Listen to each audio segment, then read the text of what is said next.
disease status of buffaloes, it's not in the coastal but overall scenario of the country, mostly the parasitic infection, the helminthiasis, and then bacterial infection, pneumonia, mastitis, hemorrhagic septicemia, and enteritis are the major factors affecting the health of the buffalo. The disease prevalence is region-wise, and particularly in the coastal belt, the helminthiasis and bacterial problem is much more higher compared to other parts of the country. Susceptibility, as I told before, that buffalo is more resistant against some diseases and also susceptible to some diseases compared to cattle. Lameness and mastitis also found in buffalo. Lymphangitis and limb abscess are frequently noted in buffalo.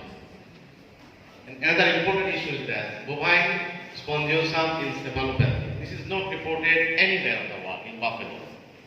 So buffalo is resistant against these diseases, which there is no report. Among the non-infectious diseases, the reticuloperitonitis, rare syndromes, traumatic pericarditis, grisket edema, etc. are the major effects. And sometimes, due to consumption of rabbits, the buffalo suffer from this type of infection. Hydrobetal obstructing pneumonitis, aspiration pneumonia causes, and death occurs if not treated timely. Buffalo calves is most important because after nourishing or taking care, we expect a calf. And if the calf dies, then farmer is hopeless. Sometimes they quit the business. So it's important to focus particularly on the buffalo calves.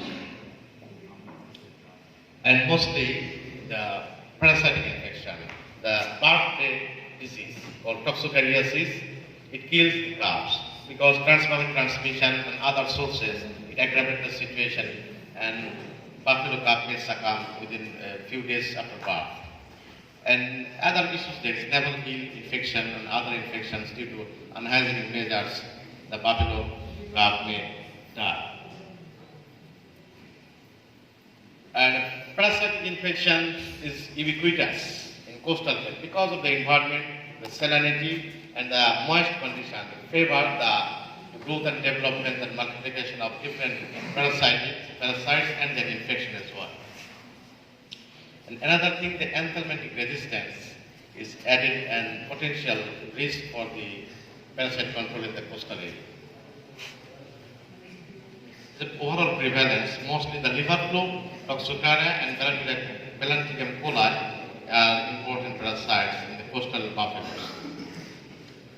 Among the microbial diseases, mostly the hemorrhagic septicemia or tuberculosis, number one, and then FMD, viral disease, blackwater, anthrax. These are affecting the health of buffalo.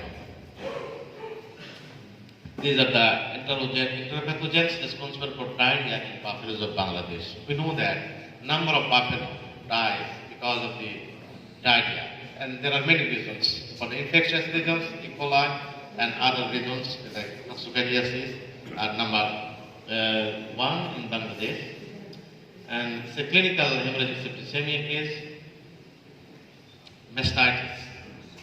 Mastitis among milking buffaloes, mastitis is a problem as it is in dairy cows, but to a less extent compared to cattle. The bacteria that cause mastitis in buffalo are similar. Treatment and control programs used for cattle are equally effective for buffaloes.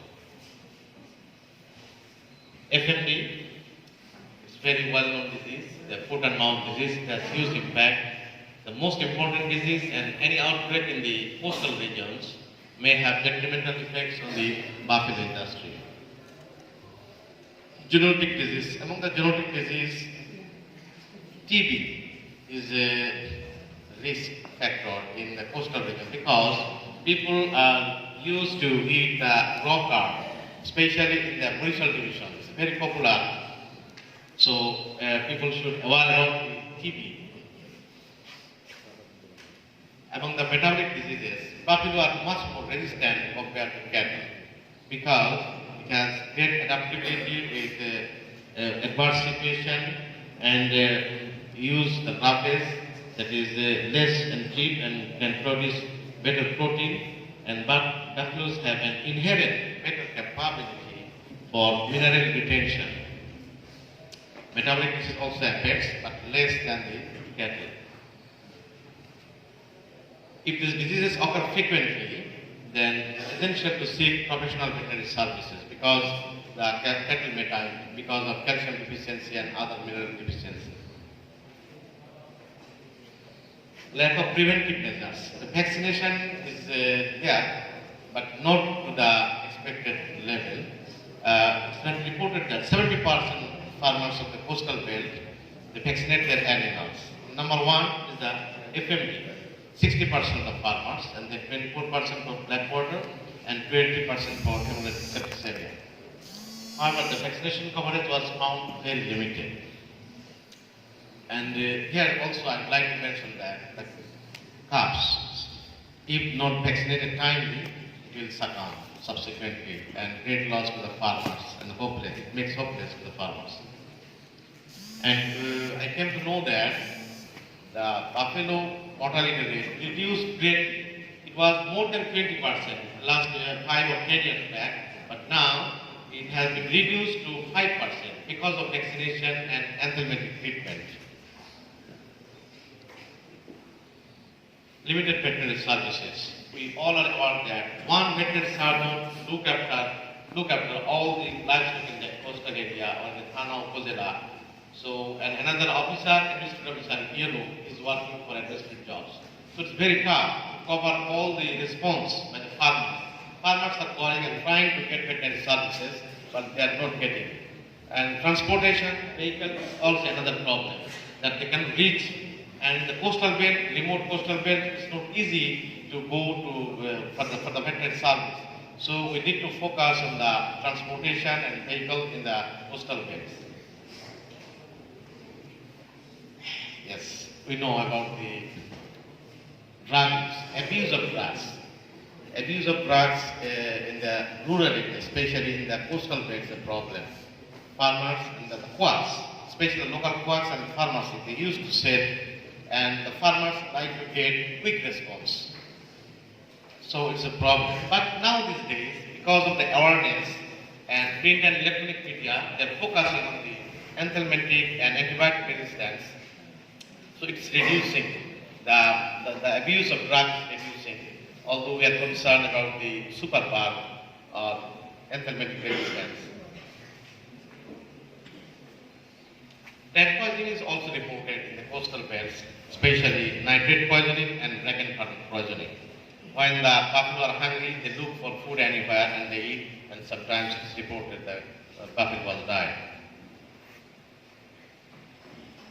Reproductive disorders are much less compared to cattle, but we need to focus on the particular issues of reproductive disorders in buffaloes to use the reproductive technology and other supports.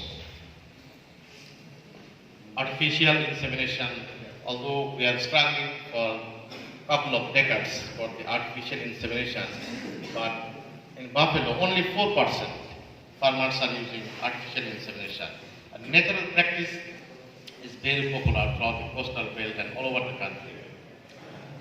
And there are some limiting factors, that is availability of the semen, low conception rate, and timely reaching out to the AI workers for inseminating the buffaloes.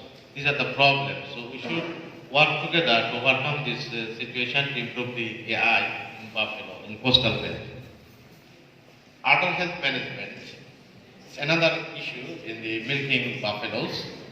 So farmers should get their veterinary services and awareness and hygienic measures to control mastitis and to contact the local veterinary officers or any personnel.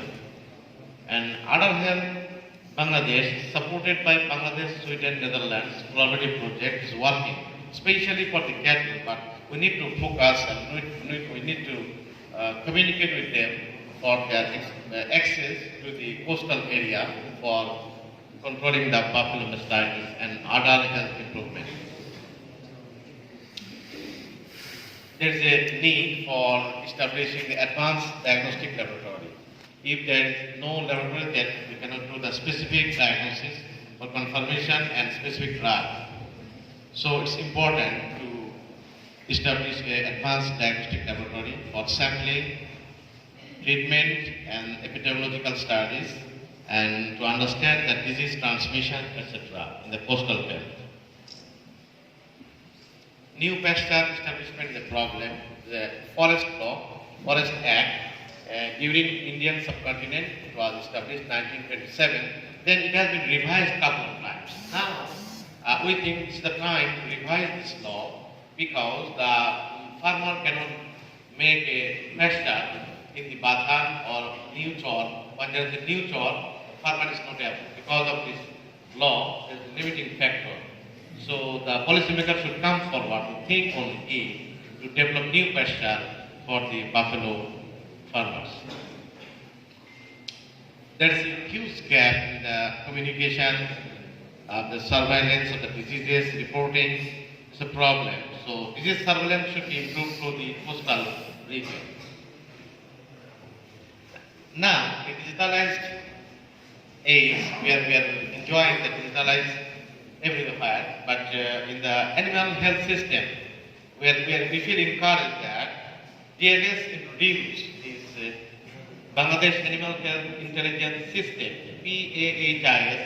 It's an evidence-based information system for control and prevention of the emerging and re-emerging animal diseases and other public health threats under the supervision of the DLS. The main goal of PAHIS is to collect data, analyze, and make decisions. It's suggested that the coastal vet organization can contact for implementing this strategy or this information system for buffaloes. So in conclusion, we think that buffalo farms should be registered, must be registered under DLS. Disease Risk Management Directive for buffalo health, strategic plans to overcome buffalo health issues at coastal region should be in action. Disease surveillance should be improved through the coastal regions. Buffalo advisory committee may be formed. To improve buffalo health and reproductive performance, selection practice may help for climate smart traits through genetic improvement. Establishing diagnostic laboratory is imperative. Construction of coastal embankment, building animal shelters, coastal greenbelt and land reclamation. Community-based management along with the shelter development plan should be implemented. It must address all issues in socio-economic and natural approaches on various aspects of coastal ecosystem, process, resource, natural hazards, climate change, diseases, and their impacts and effective response by DLS. Finally, the most important is to have interlink among the government and non-government authorities with local buffalo farms in any approaches that could ensure buffalo health and sustainability of the farms of coastal people. পরিশেষে আমি বলতে চাই যে এই যে black board এটাকে Nourish করার জন্য, এটাকে ব্র্যান্ডিং করার জন্য যে সমস্ত উদ্যোগ দরকার সেগুলো আশা করি সংশ্লিষ্ট যারা ডিপার্টমেন্ট আছে, পটুয়াখালী বিজ্ঞান ও প্রযুক্তি বিশ্ববিদ্যালয়, ডিএলএস এবং কোস্টালে যারা কাজ করছেন বেসরকারি সংস্থা, তাদের সমন্বিত উদ্যোগে দীর্ঘমেয়াদী একটি পরিকল্পনা দরকার। দীর্ঘমেয়াদী বলতে আমি বলেছি 25 বছরের কোনো প্ল্যান যদি নেওয়া যায়, সেক্ষেত্রে 5 বছর করে একটা সময় আসবে যখন এটাকে কমার্শিয়ালাইজ করা যাবে। বাফেলো মিট মার্কেটে পাওয়া যায় না, বাফেলো জবাই হওয়ার পরে এটা গরু হয়ে যায়, বাজারে গরু হয়ে বিক্রি হয়। কাজেই ওই অবস্থা থেকে বের হয়ে আসতে হবে এবং আমরা যদি সেভাবে প্ল্যান করি কোস্টাল বাফেলোকে আপগ্রেড করার জন্য, improvement, genetic improvement, health improvement এবং ফাইনালি মার্কেটিংয়ের দিকে যেতে চাই, তাহলে সেইভাবে দীর্ঘমেয়াদী প্ল্যানের মাধ্যমে এটা কার্যকর করা যেতে পারে। এবং আমি খুবই আশাবাদী যে ব্ল্যাক বোর্ড, যে বাফেলো একসময় আমাদের দেশে এটা পপুলার হবে, তার সমূহ সম্ভাবনা আছে কোস্টাল বেল্টে মূলত, কিন্তু এখানে সমন্বিত উদ্যোগ দরকার। সমন্বিত উদ্যোগ ছাড়া এটা ফলপ্রসূ হওয়া খুবই দুরূহ হবে।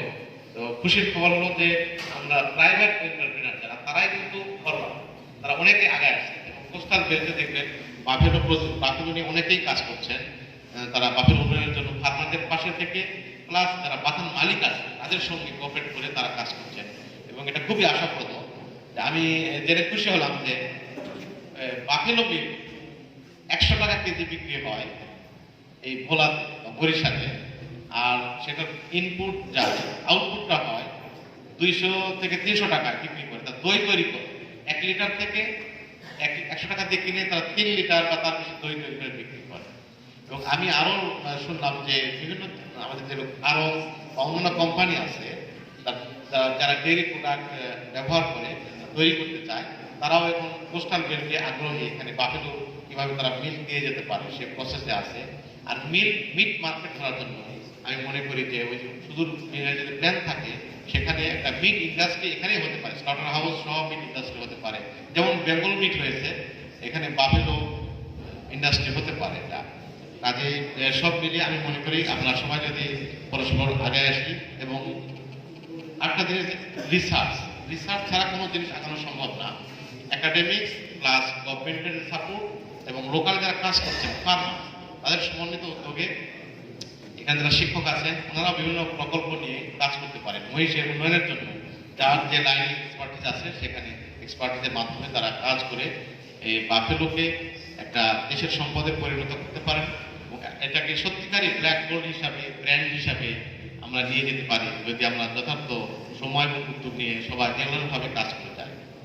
তো পরিশেষে আমি সবাইকে ধন্যবাদ জানাচ্ছি ধৈর্য ধরে আমাকে কিছু বলতে দেওয়ার জন্য, শোনার জন্য। আপনারা সবাই ভালো থাকবেন, সুস্থ থাকবেন এই শুভকামনায়। এবং সর্বশেষে আমি এই ভাষা শহীদদের প্রতি আমার শ্রদ্ধা জানিয়ে আমি আমার বক্তব্য শেষ করছি। ধন্যবাদ সবাইকে। আল্লাহ হাফেজ। Thank you, sir. Now